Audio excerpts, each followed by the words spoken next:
تو انشاءاللہ اگلے ہفتے پھر ہم اس کو کنٹینیو کریں گے. اگلا بھی حصہ بہت ضروری ہے اس لیے کہ وہ ہجرت کا سلسلہ شروع ہوگا.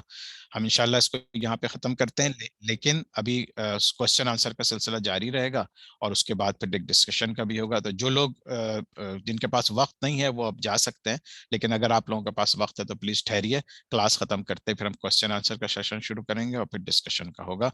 سبحانک اللہم و بحمدک, نشہد ان لا الہ الا انت, نستغفرک و نتوب الیک. السلام علیکم ورحمۃ اللہ وبرکاتہ.